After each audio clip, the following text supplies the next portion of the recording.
Listo, entonces vamos a hablar de la artritis séptica. Entonces, como generalidad de definición, entonces decimos que la artritis séptica es una inflamación de una articulación que es de tipo agudo y que se da por microorganismos. Un momento, coloco el puntero. Se da por microorganismos que invaden el espacio articular, la membrana sinovial, y que en su mayoría pues son por bacterias.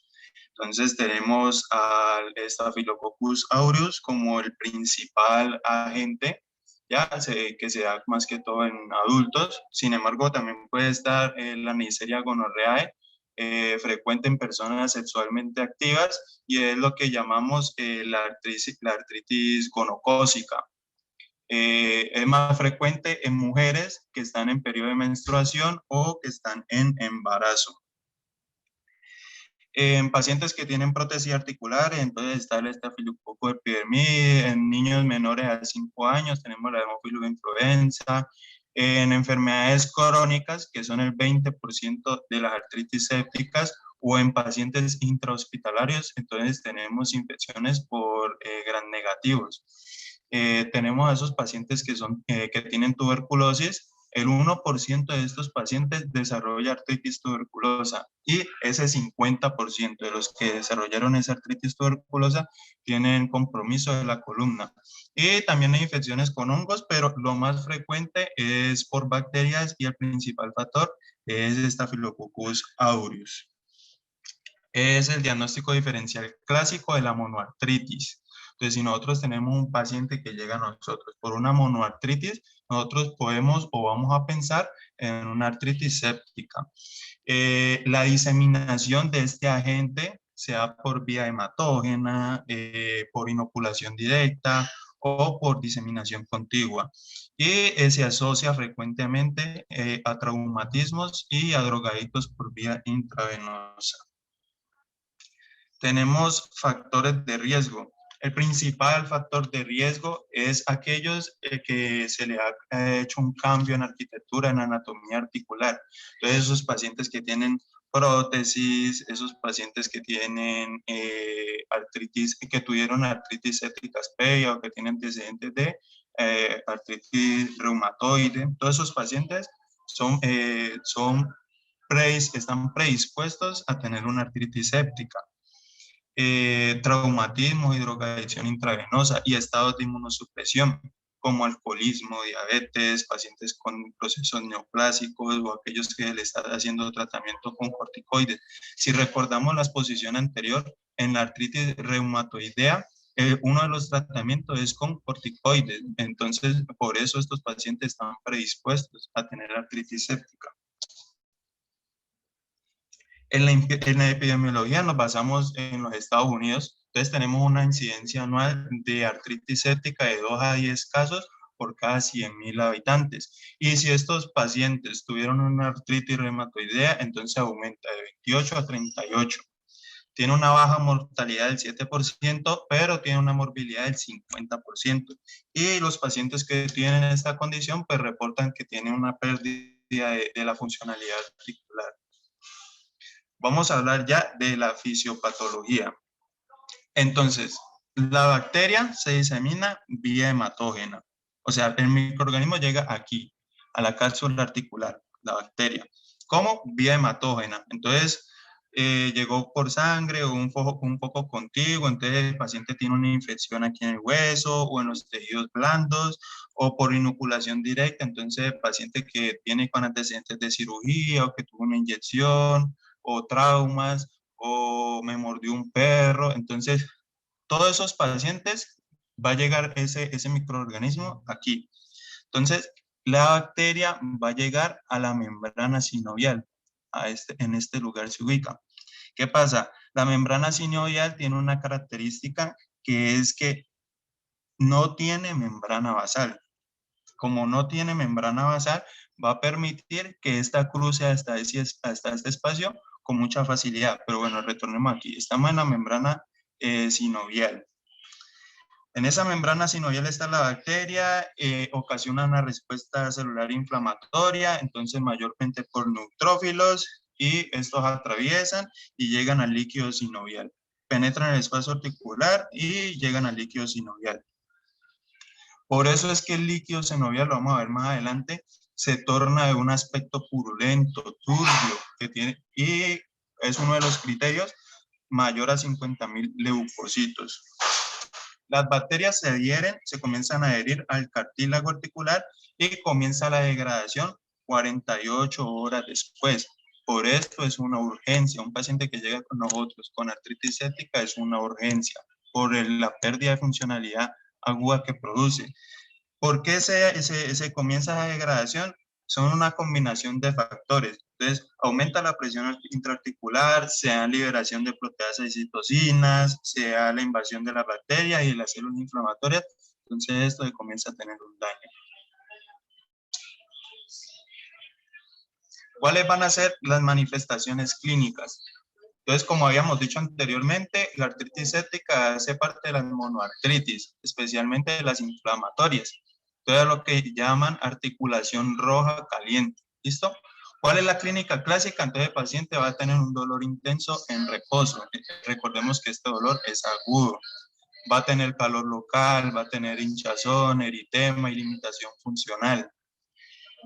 Ese paciente también va a tener sudoración, va a tener fiebre, va a tener escalofríos y va a tener pérdida de peso. Entonces, estos síntomas que mencioné aquí ahorita último, me excluye una patología de origen mecánico. Solamente me deja las inflamatorias, las infecciosas o las tumorales. Y como es monoarticular, el 90% de los casos, o sea, la artritis séptica en el 90% de los casos es monoarticular. Y cuando es poliarticular, que en el 10% de los casos, pues se da por una diseminación, una bacteremia. ¿Cuáles son los lugares principales que se ven afectados? El número 1 es la articulación de la rodilla, con un 39,6%. Y el número 2 es en la cadera, con 22,2%. También se puede presentar en el codo, en el hombro y en articulación de la mano. Pero estos son los lugares principales.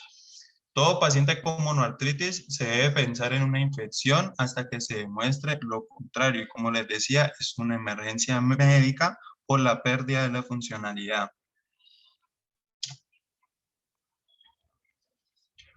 Tiene signos y síntomas de patrón inflamatorio. Entonces, lo que les decía, dolor intenso localizado, pérdida de la funcionalidad de la articulación, tiene una hiperemia local y una hipertermia también.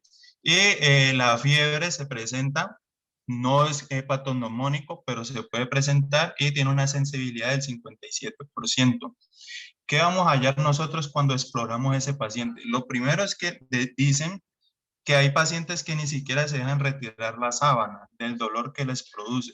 Entonces, dolor a la palpación en la zona afectada, renuencia a la exploración por ese dolor y disminución importante del rango de movilidad. Aquí vemos un paciente con artritis séptica en la rodilla. Como les mencionaba, la artritis gonocócica también se puede presentar y es un poco diferente. ¿Por qué? Porque se va a presentar un rash máculo-pápulo-vesiculoso, tiene máculas, tiene pápulas y tiene vesículas, y se asocia a una poliartralgia migratoria. Esa es otra diferencia. Ya no es de la monoartritis, sino que son de poliartritis, cuando se implican varias articulaciones. Tiene un cuadro febril que se da en la primera semana, y cuando se da este cuadro dérmico, ya pasa de la monoartritis. Listo, venía de una poliartritis, pasa a monoartritis y por lo general es en la rodilla. ¿Cómo hacemos el diagnóstico? Entonces, primero la clínica. Entonces vamos a ver ese paciente con antecedentes de importancia, si tiene fiebre, si tiene heridas o si tiene infecciones previas. Luego vamos a indagar sobre signos inflamatorios locales, si tiene una limitación articular y vamos a comparar entre dos articulaciones para ver cómo está. Vamos a hacer también exámenes de laboratorio. Aquí quedaron mal los títulos, me disculpan ahí. Vamos a hacer exámenes de laboratorio como hemograma, bioquímica, hemocultivo, imagenología, pero lo que nosotros nos confirma una artritis séptica es la artrocentesis y el estudio de líquido sinovial, ya que es obligatorio en estos pacientes en los que se sospecha una artritis séptica. Y lo que les decía anteriormente va a ser turbio y purulento. Se dice que un cuadro articular con un derrame que no está estudiado por completo si no se le realiza una artrocentesis. Se le realiza la artrocentesis. ¿Qué vamos a ver en ese paciente? Ella se ubica en el grupo de los purulentos. Entonces vamos a ver el color va a ser turbio. Blanco, aquí dice blanco, pero el color es turbio. Va a ser opaco. La viscosidad en estos pacientes va a estar nula. Importante que los leucocitos van a estar... Ahí, Douglas, a lo que se refiere con color blanco es porque es opaco. Habitualmente el líquido sinovial es un color transparente. El hecho de que sea como turbio da ese color blanquecino, o la presencia de pus le da ese color blanquecino a la, digamos que al líquido sinovial de la artritis séptica. Mientras que habitualmente el líquido que se suele sacar de las articulaciones en procesos habitualmente no sépticos es un color más citrino, más transparente. Listo, profe. Leucocitos van a estar mayores a 50.000 y como les decía va a haber presencia en la mayoría de neutrófilos. Aquí está. La glucosa va a estar por menor de 20, se van a hallar proteínas del complemento y el cultivo de Gram va a dar positivo en artritis sépticas. ¿Qué nos interesa o cómo nosotros clasificamos a un paciente con el que tenemos sospecha de una artritis séptica? Entonces, primero va a llegar un paciente con una monoartritis. La anamnesis. La anamnesis de una vez me va a excluir si es una poliartritis o una patología no articular. A esa monoartritis le vamos a hacer un examen de líquido sinovial. Si me da un resultado que es inflamatorio, tiene mayor a 2.000 leucocitos, decimos que es una artropatía inflamatoria. A lo que a nosotros nos interesa es que sea mayor a 50.000 leucocitos y que tenga presencia mayor al 75% de polimorfonucleares y que el 90% de estos pues sean neutrófilos. Entonces vamos a ver si hay cristales, porque esas son las dos patologías que se encuentran en la monoartritis inflamatoria. Si no hay cristales, le hacemos la tinción de Gram y el cultivo positivo y ya tenemos nuestra artritis séptica. El diagnóstico, pues también le podemos hacer una radiografía simple. Vamos a ver inflamación de las partes blandas periarticulares y edema de la almohadilla grasa. ¿Qué pasa? Si esta patología ya tiene un curso avanzado, como lo teníamos aquí, va a comenzar a comprometer la artritis B, las estructuras óseas. Vamos a tener lo que es la osteomielitis. Entonces, va a haber una disminución del espacio articular. Van a haber erosiones marginales y va a haber una lisis subcondral, ¿ya? Esto me va a diferenciar entre una neoplasia y entre una infección, porque estos pacientes tienen pérdida de peso, entonces nosotros es válido que también pensemos en un proceso neoplásico. ¿Cuál va a ser el tratamiento? Entonces a sus pacientes se les va a hacer un drenaje articular. Nosotros necesitamos que la articulación quede completamente drenada porque de eso va a depender la eficacia del tratamiento con antibióticos, la antibiótico-terapia, ¿ya? Si no se drena completamente, entonces no vamos a tener los niveles deseados de antibiótico para tratar la bacteria que se presenta aquí. Se le hace la artrotomía, que es la más invasiva, y solamente se hace en la cadera y en el hombro. La artroscopía y la aspiración con aguja ya se pueden hacer en otras articulaciones como la rodilla, muñeca y codo. ¿Y cómo se hace el tratamiento? Entonces, es antibiótico empírico, aquí está por EAES, pero lo principal y que nos interesa a nosotros es que nosotros nos enfrentamos a estafilos que son meticilinosensibles. Entonces, lo que se va a utilizar es la oxacilina vía intravenosa. Cuando este estafilo es meticilino resistente, entonces se utiliza la vancomicina. Y la antibioticoterapia se debe hacer en esos pacientes que se les sospeche, a menos de que ya presente sepsis o a menos de que el paciente presente signos de sepsis, la antibioticoterapia se retrasará hasta que se realice la artrocentesis y cultivos diagnósticos apropiados. O sea, para poder iniciar la antibioticoterapia tenemos que tener un diagnóstico certero de una artritis séptica. Y el pronóstico, el factor más importante, pues es el tiempo. Como les decía, a unas 48 horas después del paciente con el cuadro, va a comenzar a tener compromiso articular. Entonces, ¿qué es de mal pronóstico? Retrasar el tratamiento mayor a 7 días, que el paciente sea menor a 1 año de edad, que se localice en la cadera y el hombro, una osteomielitis concomitante, un compromiso de estructuras óseas o en pacientes inmunocomprometidos. Listo. Douglas, cuando nos nombraste las manifestaciones clínicas, nos dijiste que había unos síntomas para diferenciarlo de algo mecánico y luego dijiste que habían tres probabilidades, pero no sabía si eran los que estaban señalados con la línea negra. Ya, la sudoración, la fiebre, los escalofríos y la pérdida de peso. Eso me dice que es inflamatorio. O por infecciones o procesos tumorales. Esto, diaforesis, fiebre, escalofríos y pérdida de peso.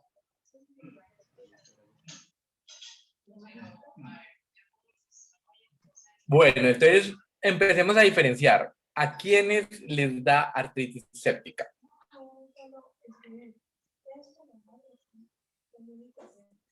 Es una pregunta. ¿A mí o general, profe? A cualquiera. A todos los pues, prestaron atención. Cualquiera puede responder. Profe, pues yo pienso que pacientes de cualquier edad, ¿no? Porque, por ejemplo, decía que era que si tenía artritis reumatoide tenía mayor probabilidad. Entonces, pues sí, es en cualquier edad que puede dar. También puede ser niños, que las anteriores no se manifestaban en niños, pero en esta sí. Porque era por hemófilos influenza, que también eran niños de 5 años, y también miramos lo del mal pronóstico. Y yo creo que cualquier paciente. Ay, Entonces, pues, ojo porque que es también una patología que ya empieza a ser frecuente en niños y tiene una, digamos que una frecuencia importante de la presencia en niños. Obviamente los patógenos van a ser diferentes a los del adulto, porque por eso es que el esquema de tratamiento antibiótico empírico es diferente entre niños y entre adultos. En adultos, una cosa importante que mencionó Douglas es la artritis gonocóxica. Entonces, siempre en pacientes adultos jóvenes sexualmente activos, se les debe descartar que no tengan realmente una enfermedad gonocóxica. ¿Listo? ¿Cómo lo evaluamos? Pues obviamente comportamiento sexual, presencia de síntomas o signos clínicos a nivel urogenital y digamos que el diagnóstico, por eso el tratamiento empírico también está orientado un poquito a ese tipo de pacientes. Es una enfermedad poli u oligoarticular.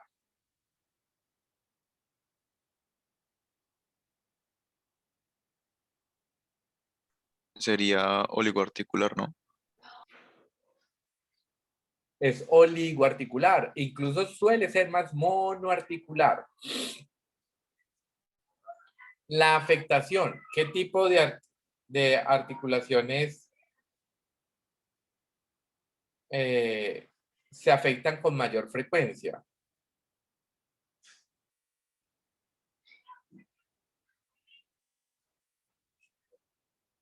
profe, pues ahí estaba en la diapositiva, que era más frecuencia de la rodilla y posteriormente la cadera. Y también pues lo que seguía. Ojo, la mayor afectación son articulaciones grandes. ¿Listo? Es una enfermedad oligoarticular de afectación más frecuente en articulaciones grandes. Y si bien, pues digamos que toda la población se puede afectar, en los pacientes que no tengan antecedentes de trauma o lesiones sobre la articulación, uno pensaría que es más en personas jóvenes. Es decir, en pacientes que no tengan síntomas, si el paciente sufre obviamente una cortadura, un traumatismo, es posquirúrgico de una manejo por una artroscopia o por una reemplazo articular, esos pacientes pues obviamente digamos que tienen un factor puntual que desencadena la artritis séptica o la infección de la articulación. Pero en pacientes que no tengan, digamos que un desencadenante aparente, uno podría pensar que probablemente sean pacientes más jóvenes, ¿no? Y ahí pensamos entonces en los patógenos prevalentes por edad para determinar cuáles van a ser los diagnósticos, digamos que los tratamientos empíricos iniciales. Cuando el paciente esté escéptico, en general, uno pues siempre debe cultivarlo. ¿Para qué? Para tratar de tener el diagnóstico específico del patógeno. Pero eso se debe hacer muy rápidamente para no retrasar el inicio del tratamiento antibiótico, porque los patógenos habitualmente se cultivan y esos cultivos pueden llegar a tardar entre 48 y 72 horas. Entonces, no se debe retrasar el manejo del tratamiento empírico. Y por eso se prefiere hacer digamos que las funciones, las artrocentesis o los cultivos de manera mucho más temprana y rápida.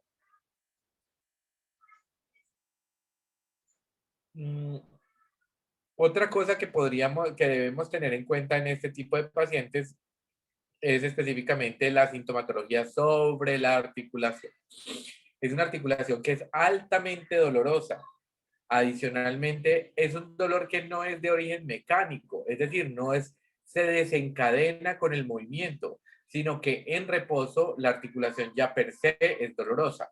Es dolorosa, ¿por qué? Porque habitualmente hay una producción de pus intraarticular, un proceso inflamatorio, y eso va a llenar toda esa cápsula articular, y esa cápsula articular va a estar, digamos que llena de líquido, y eso va a facilitar la presencia de dolor en reposo. Digamos que la semiología puede llegar a ser muy similar a una artritis gotosa, pero de la artritis gotosa ya hablamos de que tiene unas características puntuales diferentes.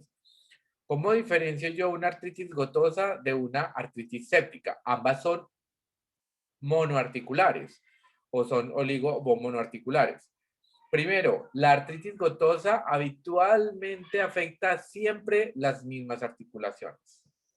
Rodillas, gran artejo de pie, digamos que con menos frecuencia codos, pero en manos y otras articulaciones no se presenta.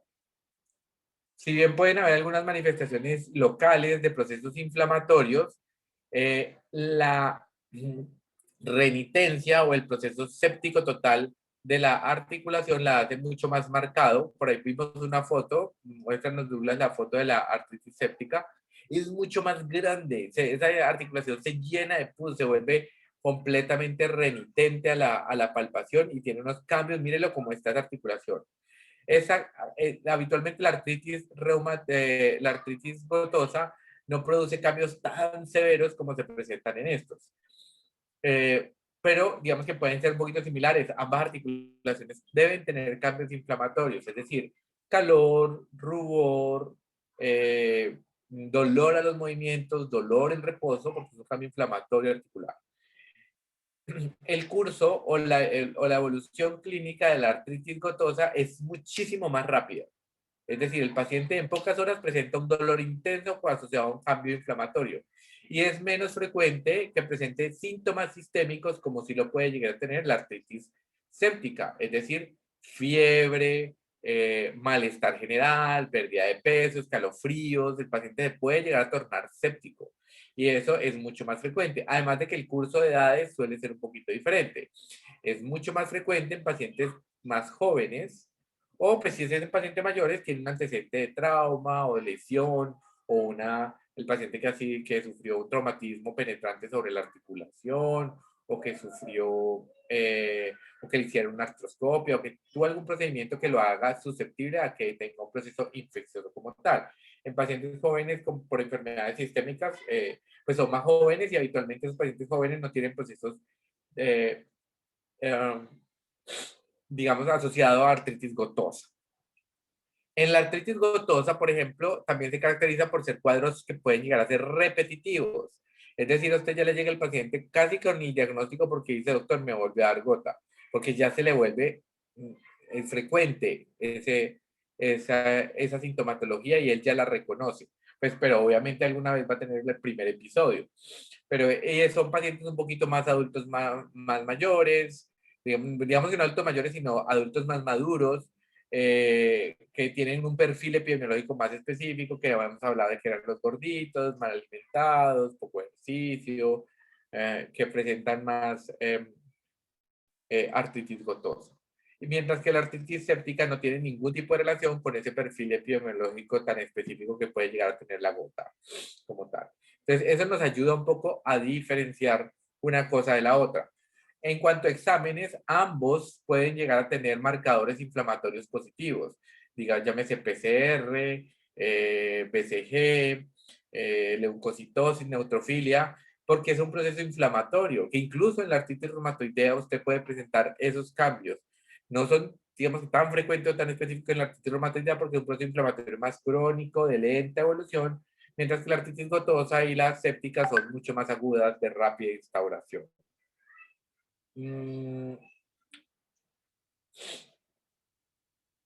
Bueno, no sé si hay alguna otra duda específicamente con artritis. Profe, sí, es que el compañero dijo que había pérdida de peso, ¿no? Entonces me queda una duda porque se supone que eso es como un poquito, bueno, que esta era muy aguda, que se degeneraba como en 48 horas, pues, que había toda la presentación de síntomas. Entonces, ¿en 48 horas se puede perder mucho peso o no entendí esa parte? No, realmente sí tienes toda la razón. La pérdida de peso no es un signo clínico específico porque habitualmente el curso es muy rápido, ¿no? Es más fácil, es más frecuente que el paciente se torne como séptico, es decir, usted se encuentra en un paciente febril, con escalofríos, con mialgias, artralgias, incluso con sepsis, con shock séptico, hipotenso, eh, deshidratado, con vómito, con un compromiso general sistémico por el proceso inflamatorio, infeccioso como tal. Pero sí tienes razón, la pérdida de peso no es, digamos que uno de los signos. El paciente no te va a llegar viendo haber perdido peso. Habitualmente está más correlacionado con pacientes con comorbilidades importantes para el proceso infeccioso, pero no es un marcador importante específicamente. En pacientes con pérdida de peso, con dolores articulares que suelen ser un poco más crónicos, en algunos pacientes jóvenes es importante tener en cuenta porque una patología que no es de alta prevalencia, pero que se presenta es los osteosarcomas y a veces se presentan en pacientes más jóvenes. Osteosarcomas en pacientes entre segunda, a veces primera, segunda década de la vida se puede llegar a presentar más o menos de pacientes entre los 20, 30 años, por tarde se presentan osteosarcomas y estos habitualmente son cuadros de dolor crónico articular, pero a veces son más óseos o dolores mal definidos de alta intensidad y esos pacientes sí por su patología neoplásica pues van a tener banderas rojas dentro de las cuales tenemos la pérdida de peso. Pero en las artritis sépticas no es tan frecuente porque el curso es muy agudo y no da tiempo a que eso suceda. Vale, gracias. ¿Quién sigue? Yo, profe, ya proyecto.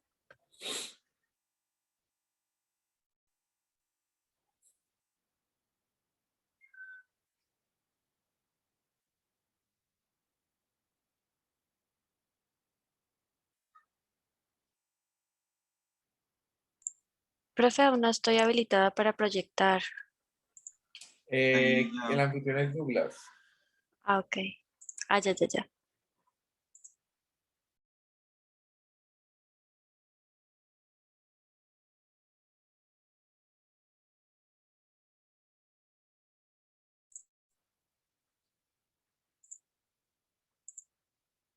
Listo. Bueno, a mí me correspondió el tema de artritis reactiva, el cual es muy breve. Bueno, decimos que la artritis reactiva pues es una artritis que pertenece al grupo de las espondiloartritis. Esta aparece sobre todo en hombres entre los 20 y 40 años de edad. Esta aparece semanas después de una infección extraarticular que habitualmente suele ser por infecciones gastrointestinales o genitourinarias. En cuanto a las infecciones gastrointestinales, tenemos que van a ser producidas por bacterias como lo son Salmonella, Shigella, Yersinia y Campylobacter principalmente. Y la artritis producida por infecciones genitourinarias va a ser principalmente ocasionada por Clamidia trachomatis. Después de que el paciente presenta una de estas infecciones, pasa alrededor de 1 a 6 semanas y este pues va a presentar esa artritis que se caracteriza por ser oligoarticular asimétrica, es decir, que afecta a una sola extremidad y que compromete sobre todo a los miembros inferiores. Bueno, pero entonces, ¿por qué podría ocurrir esto? Bueno, la patogenia aún no está 100% clara de cómo ocurren estas lesiones articulares, pero existen algunas teorías que involucran factores del patógeno y del huésped. Entonces, pues en el caso del patógeno, pues estos suelen ser bacterias gram negativas con lipopolisacáridos en su pared e invasoras también de la mucosa gastrointestinal y genitourinaria. Si bien esta es una artritis relacionada a infecciones, esta es una artritis aséptica o estéril, así la vamos a llamar, porque pues lo que significa es que al realizar el cultivo articular, este siempre por lo general va a dar negativo. O sea, a pesar de que el cultivo da negativo, mediante técnicas más sensibles se puede encontrar presencia en el líquido articular de RNA, DNA y antígenos bacterianos. Por lo tanto, pues a raíz de esto se cree que por ciertos factores del patógeno en un huésped que es susceptible, pues estos microorganismos son defectuosamente eliminados y muchas veces antígenos de estos microorganismos pues quedan circulando y mediante algún mecanismo pues llegan a la articulación y provocan ahí la inflamación. Bueno, cuando mencionaba lo de los huéspedes susceptibles, pues esto lo decimos debido a que hay personas que presentan este gen, el HLA-B27 positivo, y estas personas, al presentar este gen, tienden a tener una artritis reactiva, mucho con inflamaciones más severas. También tiene mayor compromiso axial, o sea, estas personas, en vez de aparecer solamente en miembros inferiores, va a aparecer sobre todo en la columna, en el sacro, costillas, pelvis. Y pues estas personas tienden a generar esta artritis mucho más crónica. En cuanto a los signos y síntomas, pues la artritis reactiva puede variar desde una artritis monoarticular, que puede ser transitoria, hasta una afección multisistémica grave. Pues los síntomas generales, vamos a ver que incluye fiebre, astenia, pérdida de peso, y pues esto también puede ser de leve a grave, puede variar. Pues como ya mencioné, la afectación articular suele ser asimétrica y oligoarticular, aquí como lo vemos en esta imagen, y va a predominar sobre todo en articulaciones de miembros inferiores. Y también puede aparecer en los dedos de los pies y pues cuando aparece así se le conoce como, a estas lesiones se le conoce como dedos en salchicha o también como dactilitis. También puede haber dolor de espalda o lumbago, pero pues esto sucede sobre todo en las personas que presentan el HLA-B27 positivo. También se presenta entosopatía, pues que es la inflamación de la inserción del tendón con el hueso. Esto es bastante frecuente. Y tenemos las lesiones mucocutáneas que se presentan como úlceras superficiales pequeñas, transitorias y algo que es muy característico que suelen ser indoloras. Y pues estas se presentan sobre todo en lo que es la mucosa bucal, en la lengua y en el glande. Aquí como lo vemos en esta imagen, cuando aparecen estas lesiones se le conoce como balanitis cercenada o circinada. Eh, ¿Qué más? Bueno, también son características las vesículas, que son muy parecidas a las de la psoriasis pustulosa. Esta se va a presentar sobre todo en lo que es las palmas y plantas de los pies y alrededor de las uñas. Estas lesiones pues se van a volver hiperqueratóxicas, es decir, van a formarme costras y pues estas lesiones las vamos a conocer como queratodermia blenorrágica. Las lesiones oculares más frecuentes en estos pacientes es la conjuntivitis, pues esta va a producir como pues, un leve enrojecimiento y el paciente va a referir como una sensación de arenilla en el ojo. Aunque también, pues también, además de la conjuntivitis, a nivel ocular también puede haber queratitis, uveitis, esto pues también puede venir junto con dolor ocular, fotofobia y algunas veces con lagrimeo. Algunas veces pues pueden aparecer complicaciones cardiovasculares, pero pues esto no es muy común. Dentro de estas encontramos la ortitis, insuficiencia aórtica y defectos de la conducción cardíaca, pero pues esto no es muy inusual. En el diagnóstico, pues lo más importante es el cuadro clínico característico, ¿no? Pues que es la oligoartritis más el antecedente, pues de una infección previa, bien sea genitourinaria o gastrointestinal. Sumado a esto, pues el paciente suele tener un aumento de los parámetros inflamatorios. Por descarte vamos a tomar serología de artritis reumatoidea y pues esta estaría negativa.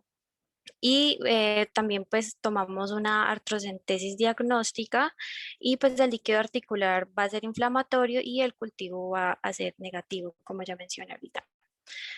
Finalmente, pues vamos a buscar la infección, ¿no? Pues que está originando esta artritis, porque pues la mayoría de las veces muchos pacientes pues llegan sin síntomas de infección gastrointestinal o genitourinaria y por lo menos pues la más frecuente va a ser la artritis ocasionada por clamidia. Entonces pues como ya sabemos el 25% más o menos de los casos que se presentan por clamidia suelen ser asintomáticos, así que pues esta infección hay que buscarla más dirigidamente.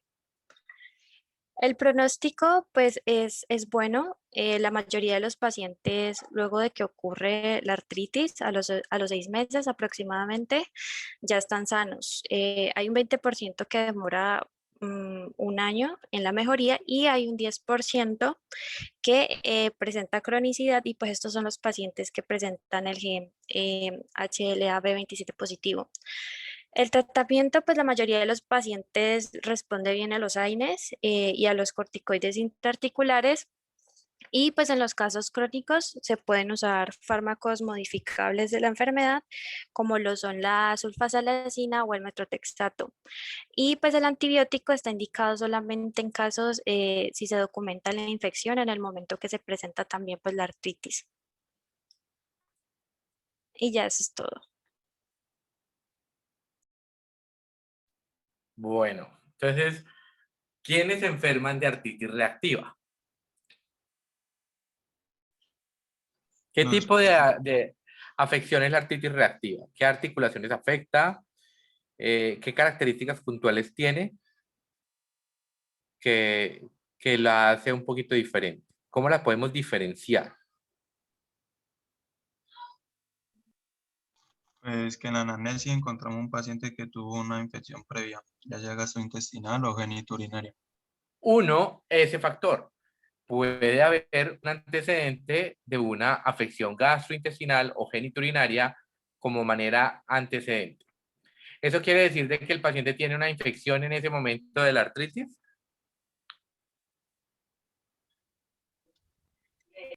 No, ¿Cómo, porque profe? sería previa, ¿no, profe? Sería una infección, pues según lo que dijo la compañera, sería una infección previa, como de entre 1 y 6 semanas antes de presentar la artritis. Entonces, ojo que no tiene nada que ver con la artritis séptica. No es que el paciente presente un proceso infeccioso o que la infección se haya pasado para la articulación. No es esa. Ojo que hablamos, por ejemplo, de artritis gonocócica, pero ahí sí el patógeno está en la articulación. Mientras que aquí la artritis reactiva se caracteriza puntualmente por una respuesta inflamatoria de manera cruzada. Después de que cursa el paciente con digamos que hay una respuesta inflamatoria sistémica como respuesta a esas infecciones gastrointestinales o genitourinarias, pero que presentan una respuesta cruzada hacia todo el tema de sinovial, digamos que hacia la membrana sinovial, y eso es lo que va a generar que el paciente presente puntualmente una artritis reactiva. ¿Qué tipo de artritis es? ¿Qué tipo de Oligoartritis. articulaciones se afectan? Es una Oligoartritis. oligoartritis, ¿no? ¿Y qué articulaciones se afectan? Principalmente la rodilla. Es de grandes articulaciones, pero vemos que hay otros signos que se pueden afectar articulaciones más pequeñas, ¿no? Entonces, puede afectar articulaciones grandes como o puede afectar articulaciones pequeñas porque puede presentarse los signos clínicos de dactilitis puntualmente. ¿Listo? ¿Qué otra característica puntual tiene? Es que el paciente viene con signos de inflamación local y el dolor en la rodilla, pero cuando le hacemos el cultivo da negativo. Entonces, si se le hace cultivo sospechando una artritis infecciosa, es negativo. No hay signos de infección en la articulación. ¿Listo? ¿Qué otro dato es importante? Es que pueden haber síntomas extraarticulares. ¿Qué síntomas extraarticulares se pueden presentar? Bueno, esta es la diapositiva, pues. Entonces, pueden haber cuadros de vasculitis, lesiones mucosas que se pueden presentar no solamente en pene, donde presenta digamos que la famosa balanitis cercenada, sino también pueden haber lesiones en otras áreas de la boca, por ejemplo, o a nivel nasal, donde se presentan lesiones escamativas mucocutáneas importantes. Se puede presentar también lesiones en palmas, que son muy frecuentes, se pueden llegar a asimilar un poco a veces a las lesiones de la sífilis secundaria. Entonces es importante tenerlo en cuenta porque a veces el paciente refiere que tiene un antecedente de unas lesiones genitales y después presenta las lesiones en manos y estamos pensando que pronto es una artritis reactiva y realmente lo que el paciente puede estar cursando es con una sífilis secundaria. Entonces, Profe, una pregunta. sí. Pues es que ya que tiene como tantos signos y síntomas que pueden ser extraarticulares, yo tengo una pregunta. ¿Cuál es el principal como motivo de consulta? ¿La inflamación en la articulación o el paciente puede llegar con alguno de los otros síntomas o como qué es lo que hace consultar? Dolor articular. Habitualmente el que genera síntoma es el dolor articular, porque a veces las otras lesiones pueden ser asintomáticas, no son lesiones tan dolorosas, ¿no? El cambio del dolor articular sí es una causa frecuente y es el que más prevalencia tiene. Entonces, lo que el paciente, por lo cual el paciente va a consultar es por artritis, por eso se llama una artritis reactiva. Si el paciente presenta solo los otros signos clínicos sin una artritis, pues pensamos en otros tipos de hallazgos. Por ejemplo, si yo veo un paciente con esas lesiones palmares, pues puedo pensar en una sífilis o que de pronto tenga una vasculitis o que tenga, pero no va a pensar en una artritis porque no tiene inflamación articular, ¿no? A veces, por ejemplo, las mucositis o ese tipo de cuadros clínicos pueden estar relacionados con enfermedades inmunorreumatológicas, pero si no hay artritis, uno no piensa habitualmente en artritis reactiva. ¿Listo? Entonces, es importante siempre en la historia clínica preguntar por antecedentes, porque a veces no es solamente posinfeccioso, sino también puede ser relacionado con consumo de medicamentos o con algún otro tipo de sustancias. O el paciente le llega y le dice, no, doctor, es que yo estuve tomándome un medicamento puntual por alguna causa. Y resulta que el paciente no tiene claro de que lo que había tenido era de pronto una gastroenteritis o se le hizo diagnóstico un proceso gastroentérico o como viene por un dolor articular a veces omite esa información. Pero cuando hacemos el interrogatorio del consumo de medicamentos a veces el paciente refiere que presente un antecedente del consumo relacionado con un diagnóstico previo. ¿Listo? ¿Quién más va a presentar hoy? Profe, qué pena. Pues como tal a mí me tocaría presentar, pero actualmente ya estoy en horario de la otra clase y tengo que hacer presentación de trabajo final. Okay. Entonces me gustaría saber si existe la posibilidad de, no sé, de algún otro campo para poder exponer. El viernes en la mañana. ¿Viernes en la mañana? Sí. Listo, perfecto. Muchas gracias, profe. Bueno, entonces finalizamos aquí. Nos vemos el viernes en la mañana, tipo 8 de la mañana, yo creo que estaría bien. Yo les doy los pacientes que vamos a ver, hacemos esta presentación y hacemos una pequeña quiz de osteoarticular. ¿Listo? Listo, profe. Entonces nosotros el sábado iríamos temprano y a qué hora nos veríamos con usted. No, pues si pueden ir el viernes a ver los pacientes, pues sensacional. Si no pueden ir el viernes, el sábado nos vemos, creo que a la hora de siempre, por ahí tipo 9 de la mañana. Listo, profe. Bueno, Listo, profe, gracias. hasta luego.